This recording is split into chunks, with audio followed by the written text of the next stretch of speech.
You know, they're playing a lot of my silly raps. There was a program director named Ant Dog in Palm Springs he was new to the radio game, so he didn't know that you weren't supposed to play some new guy from Texas 10 times in the day, to where he was like blowing me up. But I was like literally independent, literally out the trunk. And he liked it, the people liked it, and I was like Elvis in Palm Springs while he was playing my music. And then somebody schooled him and was like, hey, that's not how it works. Like, you got to play Mariah Carey and Eminem. You can't be playing these little guys.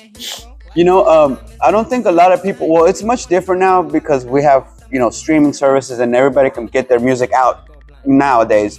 But back in the day, radio stations and stuff, I don't think people understood. Like, I used to do a little something with K104 back in the day, and they had these playlists. They had to stick to this, 50 songs, 100 songs, whatever.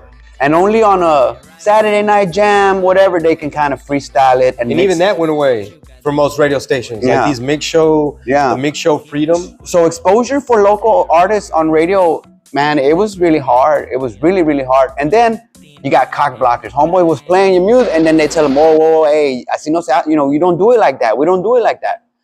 And that's I feel like that hurt the radio, because it was a symbiotic relationship where, like, you're finding and nurturing up and coming talent. You're sharing the public's airwaves. Those are the public's airwaves.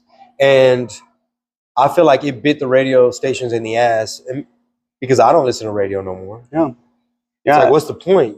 Radio used to be regional. Like, if you're on a road trip and you're driving through St. Louis or New Orleans or Atlanta or Florida, you want to hear, oh, who's this Plies kid? Wait, Ludacris, who's this Ludacris guy?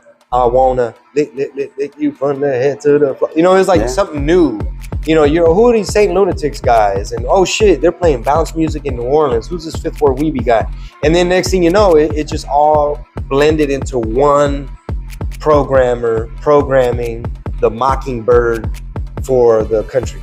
No more regional.